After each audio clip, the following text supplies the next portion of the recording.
Hegel کے اثر سے بچنا بہت ہی مشکل ہے، اور ہیگل کے اثر سے تو مارکس نہ بچ پائے، لیکن مارکس کے اثر سے کیسے بچا جائے؟ وہ تو اقبال کو بھی اتنا متاثر کر گئے، اتنے مذہبی آدمی کو، اور ہم جانتے ہیں کہ مارکس کے اثر سے کوئی پلے رائٹر نہ بچا، کوئی اسکرین رائٹر نہ بچا، بھائی ایون بچوں کی موویز بنانے والے نہ بچے۔ آج ہم ایسی بات کرنے والے ہیں کہ جو مووی اسمرف ہے، جو کہ بالکل بچوں کے لیے بنائی گئی ہے، یہ تو کارل مارکس کا یوٹوپیا ہے، یہ تو کمیونسٹ ہیون ہے، جس کے بارے میں ہم اگر غور سے دیکھیں گے تو آج پتہ چلے گا کہ اسمرف ورلڈ تو ایک کارل مارکس کی آئیڈیل لینڈ ہے جس کو وہ بسانا چاہتے تھے۔ اس کی جگہ دنیا میں تو نہ بنی، لیکن بچوں کے کارٹون میں اس نے ایک دیش ضرور آباد کر لیا، یہ بچوں کو بتانے کے لیے کہ ایک پیرالل یونیورس ہو سکتی ہے، ہم سب برابر رہ سکتے ہیں، ہم سب ایک طرح کے دیکھ سکتے ہیں، ہمارے درمیان کلاسز نہیں ہونے چاہیے، وہ امیر یہ غریب، وہ مہنگا یہ سستا، یہ کپڑے اس کے وہاں اس سیکٹر میں وہ رہے گا، زمین کے اس حصے میں غریب رہیں گے، اس سب سے بچا جا سکتا ہے۔ اور جب ہم اسمرف ورلڈ کی طرف رخ کرتے ہیں تو ہمیں نظر آتا ہے کہ کارل مارکس کا خواب چلیں کسی حد تک بچوں کی مووی میں ہی ہمیں سچا ہوتا دکھائی دیتا ہے، لیکن اسمرف جو بچے دیکھ رہے ہوتے ہیں وہ عموماً اس بٹوین دا لائن میسج کو دیکھ نہیں پاتے کہ یہ تو کمیونسٹ یوٹوپیا ہے، یعنی اشتراکیت اگر ایک تہذیب کی صورت اختیار کرے تو اسمرف ورلڈ اس کا ایک بالکل انوسنٹ ورژن ہے، ایک بھولا سا ورژن ہے۔ آپ چلتے ہیں اور دیکھتے ہیں ان کے کرداروں کو، جب ہم اسمرفس کو دیکھتے ہیں تو ان سب نے ایک جیسے کپڑے پہنے ہوتے ہیں، ایک جیسے کپڑے، ایک جیسے ٹوپیاں، ان کے ہاتھ پاؤں سب تقریباً ایک ہی جیسے ہیں، یعنی وہ غذا بھی ایک جیسی لے رہے ہیں اور ان کا کپڑے بھی ایک جیسے ہیں، تاکہ کوئی تفریق نہ ہو سکے۔ اور ایک کلاس لیس سوسائٹی جو کہ کارل مارکس کا خواب تھا، یا ایک کمیونسٹ یوٹوپیا میں جیسے کلاس لیس سوسائٹی ہونی چاہیے، تو اسمرف ورلڈ بالکل ویسی ہی سوسائٹی ہے جہاں پہ ہر کسی کے پاس ایک جیسے گھر ہیں، سب کے پاس ایک جیسے کپڑے ہیں، اور یقیناً سب ایک جیسی غذا کھاتے ہیں، تبھی سب کے قد، سب کی قوت، سب کی طاقت تقریباً ایک ہی جیسی ہے۔ یہ بات ہمیں اس بات کی طرف دعوت دیتی ہے کہ اب ہم اور ریشنلائز نہیں کر سکتے کہ کسی کے کپڑے کسی طرح کے اور دوسرے کے سستے ہیں، اور اس طرح ہم نے زمانے کو بانٹ رکھا ہے، کون اپنی سیلری یا اپنے بینک اکاؤنٹ کے مطابق کہاں سے چیزیں خریدے گا۔ ہماری دکانیں، ہمارے گھر، ہمارے سب کچھ بٹ چکا ہے سوسائٹی کا، وہ وہاں سے لیں گے، ہم یہاں سے لیں گے، وہ وہاں رہیں گے، ہم یہاں رہیں گے، تو ہم نے تو زمین کو آپس میں اس طرح بانٹ رکھا ہے۔ مگر حیرت کی بات یہ ہے کہ اسمرف ورلڈ کے جو رہنما اور لیڈر ہیں، پاپا اسمرف، وہ ریڈ کپڑے پہنتے ہیں، اور آپ جانتے ہیں کہ کارل مارکس سے عموماً جو کلر منسوب کیا جاتا ہے وہ لال رنگ ہے، جو کہ ریولوشن کا رنگ بھی سمجھا جاتا ہے، انقلابی رنگ بھی سمجھا جاتا ہے۔ اور جو پاپا اسمرف ہے وہ کوئی ڈکٹیٹر نہیں، بلکہ وہ ہنستے کھیلتے ایک رہنما اور راہبر ہیں جو چیزوں کو توازن میں رکھنے کی کوشش کرتے ہیں کہ سب بالکل برابر رہ سکیں، اور کوئی بھی قوت کا استعمال کر کے یا فقط ذہانت کا استعمال کر کے کسی بھی اسے ہم کیا کہیں گے بوجوا اسپرٹ کو استعمال کر کے دوسرے پر سبقت لے جانے کی کوشش نہ کرے۔ تو وہ توازن لاتے ہیں اسمرف ورلڈ کے اندر، بنیادی نصیحتیں کر کے، رہنمائی دے کے، اور جب بھی کوئی ایکسٹراڈنری سچویشن آتی ہے، اور وہ پاور نہیں لوگوں پہ ایگزرٹ کرتے، وہ ایک خوبصورت سا انفلوئنس رکھتے ہیں، اور جو باقی اسمرف ہیں وہ اس بات سے محض بہت پسند کرتے ہیں، تبھی انہوں نے ان کو چن رکھا ہے کہ یہی ہمارے رہنما اور رہبر ہوں۔ اگلی بات آپ جانتے ہیں کہ کمیونزم میں وی جو ہے وہ آئے سے بہتر ہوتا ہے، یہاں سے ہمیں مسیح افغانی بھی یاد آتے ہیں کہ جو ہم ہیں وہ میں سے بہتر ہے، ہم میں سے بہتر ہے، کل جز سے بہتر ہے۔ وہاں پر ہم یہ بات دیکھتے ہیں کہ جو اسمرف ورلڈ ہے وہاں پر کسی کی بھی کوئی ذاتی شناخت نہیں، اب کسی کو نام سے نہیں پکارتے، مگر ہر کسی کا جو بھی کام یا سکل ہے ہم اس کو اس طرح پکارتے ہیں، بیکر اسمرف، ٹیچر اسمرف، کابلر اسمرف، کنسٹرکٹر اسمرف، جو جس کا کام ہے ہم اس کو اسی سے پکارتے ہیں۔ کسی حد تک کمیونزم میں بھی تو ایسے ہی تھا کہ ہر کسی کا کام ہوگا اور اس کے بدلے وہ اپنی سروسز سماج کو دے گا۔ یہ ایک بڑی انٹرسٹنگ بات بھی ہے، اور یہ تھوڑی سی جو کمیونزم ہے اس پر ہونے والی تنقید بھی ہونی چاہیے کہ وہاں فرد ہے شخصیت کے بغیر، یعنی وہ جو کوالٹیٹیو ویلیو ہم ہر آدمی کو دینا چاہتے ہیں، وہ ہر آدمی جو علامہ محمد اقبال کے مطابق خودی کے سب سے خوبصورت دو اجزاء انڈیویجول اور یونیک بننا چاہیے، وہ ان کے پاس نہیں، یعنی وہ نہ انڈیویجول ہیں، نہ وہ منفرد ہیں، نہ فرد ہیں نہ منفرد ہیں، وہ سب ایک جیسے ہیں۔ اور اس کی کچھ فائدے بھی ہیں جو اسمرف ورلڈ میں وہ دکھانا چاہتے ہیں کہ کوئی ذخیرہ اندوزی نہیں کر سکتا کسی کی، کیونکہ کابلر جو ہے وہ سستا کام کر رہا ہے، کنسٹرکٹر مہنگا کام کر رہا ہے، تو یہیں سے امیری اور غریبی کا فرق شروع ہو گیا، مگر سب اپنی اپنی سروس ایک دوسرے کو دیتے ہیں۔ اور آپ دیکھیں کہ یہ تو صرف جس کے پاس جوتا نہ ہو، جس کے پاؤں ننگے ہوں، جس نے لمبا سفر کرنا، وہ یہ جانتا ہے کابلر کی یا موچی کی کیا قیمت ہے۔ تو جس کے پاس 100 گھر ہوں وہ کیا جانے موچی کی کیا قیمت ہے. تو سب برابر ہے اور سب کی شناخت ان کا کام ہے. وہ جس بھی کام سے منسوب ہیں، جو بھی وہ کام کرتے ہیں اور جو بھی وہ سروس سماج کو دیتے ہیں، اسی سے سب ان کو پکارتے ہیں. اس کے بعد جو اگلی بہت ہی بڑی بات ہے جس کے اوپر میں علیحدہ ویڈیو پوسٹ ماڈرنسٹ کرٹیک میں بنانا چاہتا ہوں، اور میری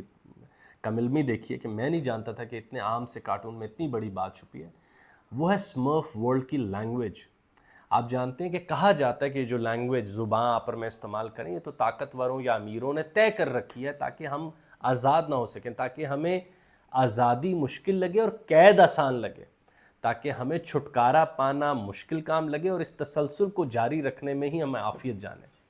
یہ بہت بڑی بات ہے کہ اسمرف ورلڈ میں لینگویج فکسڈ میننگ نہیں رکھتی.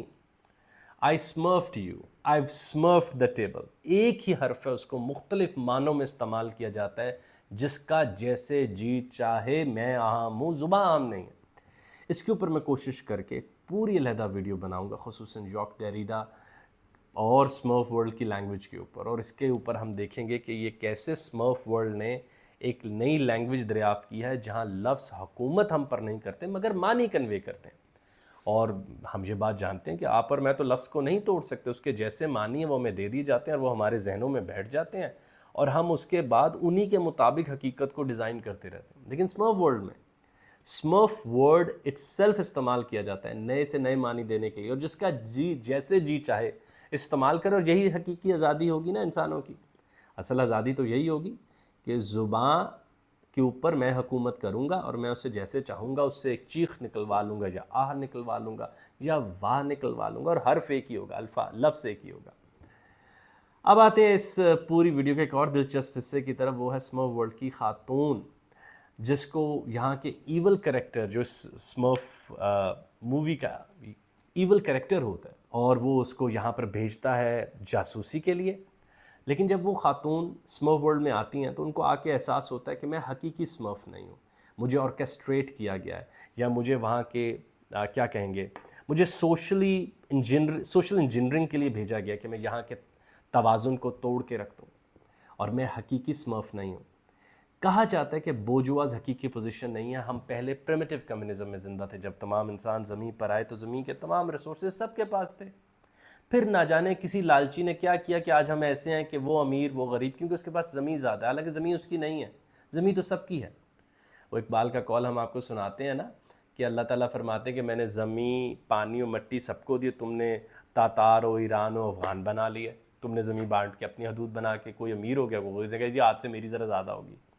تو پریمیٹیو کمیونزم کے تحت اسمرف ورلڈ میں سب برابر ریسورسز استعمال کرتے ہیں. تو جب وہ خاتون آئیں اور ان کو احساس ہوا کہ ان کی وجہ سے توازن بگڑے، تو وہ پاپا اسمرف کے پاس گئیں اور انہوں نے انہیں جا کر کہا کہ مجھے حقیقی اسمرف بنا دیں. اور انہوں نے ان کے اوپر کوئی اسپیل پڑھا. ہم یہ کہہ سکتے ہیں جیسے کمیونسٹ مینیفیسٹو کی وہ عام لائنز پڑھیں جس کو پڑھنے کے بعد دنیا میں کتنا بڑا انقلاب آیا اور لوگ اشتراکیت کی طرف ان کے دل کھنچ گئے. تو ایسا ہی کچھ کلام پاپا اسمرف نے پڑھا اور پھر وہ خاتون نارمل اسمرف ہو گئیں اور سب کے ساتھ رہنے لگ گئیں. لیکن جو باقی اسمرف ورلڈ کے ڈائنامکس ہیں ان کو سمجھنا ہو تو وہاں کا ایول کریکٹر کو سمجھیے. جو وہاں کا ایول کریکٹر ہے وہ ایول کریکٹر سونا بنانا چاہتا ہے، اور ان اسمرفس کو استعمال کر کے وہ سونا بنانا چاہتا ہے، جہاں سے ہمیں صاف صاف پتہ چلتا ہے کہ اسمرف کے ہاں جو میں نے پہلے باتیں کی ہیں یہ میں کوئی کھینچ کے معنی نہیں نکال رہا اشتراکیت کا، یہ ایگزیکٹ معنی ہے. اور وہ آدمی بورژواز یا کیپٹلسٹ یا سرمایہ دار کی ترجمانی کر رہا ہے. جو اسمرف ورلڈ کا ایول کریکٹر ہے، جو وہاں پر بدی کا کردار ہے، وہ ایک سرمایہ دار ہے جو اسمرفس کو استعمال کر کے سونا بنانا چاہتا ہے. اور انڈسٹریز میں بڑی بڑی کارپوریشنز میں ایسی ہوتا ہے کہ ہمیں استعمال کر کے منافع بنایا جاتا ہے. لیکن ہم جب اسمرف ورلڈ میں دیکھتے ہیں کہ ان کو استعمال کر کے سونا بنایا جائے گا تو ہم ڈر اور گھبرا جاتے ہیں. لیکن جب ہم اپنے سماج میں دیکھتے ہیں تو ایسے ہی ہے. آدم عام نہیں ہے، وہ منافع عام ہے. آدم عام نہیں ہے، شیئر پرائس عام ہے. آدم عام نہیں ہے، بتاؤ پروڈکٹیوٹی کتنی ہے. تو انسان ایلینیٹ ہوا ہے. تو وہ اسمرفس کو ان کی حقیقت سے، جہاں وہ خوش ہیں، جہاں وہ کسی قسم کے وہ مطمئن ہیں، ہر قسم کے خوف سے دور ہے، وہاں پر انہیں ایک ہی خوف ہے کہ وہ آئے گا. اور وہ آ کے شاید انہیں اس طرح مارے بھی نہ، مگر وہ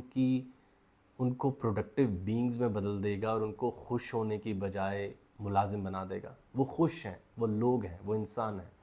مگر پھر وہ ان کو منافع کی بھٹی میں جلائے گا کہ اور منافع پہ اور لوگ ڈالو اور منافع ہے. اور جیسے مارکس نے کہا تھا کہ لوگ اسمبلی لائنز پر کھڑے ہوئے ایلینیٹ ہوتے جائیں گے ان تمام تصورات سے جو انہیں حقیقی انسان بناتے ہیں، اور وہ سارا دن فکر مند رہیں گے جا کر بھی کہ آج منافع کم ہوا ہے۔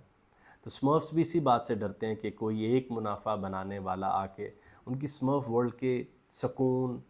اور وہاں کے اطمینان اور وہاں کی خوشی کو خراب نہ کر دے، لالچ کے پیچھے، لسٹ کے پیچھے، گریڈ کے پیچھے۔ تبھی وہ سمرف ورلڈ کو بچانا چاہتے ہیں۔ ہمارے ہاں بہت دیر ہو چکی ہے، میرے خیال سے اس وقت زمانہ بہت آگے آ چکا ہے کہ اس کو ریورس کیا جا سکے۔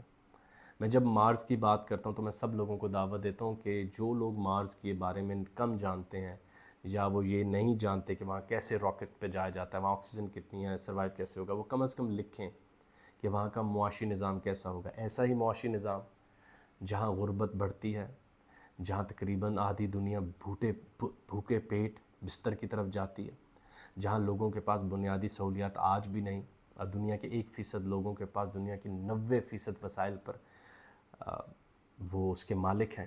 اور باقی لوگ صرف لائنوں میں لگے ہیں۔ لائنوں میں تو ذرا پرانا زمانہ تھا، اب فونوں پر مختلف کامیاب لوگوں کو دیکھ کر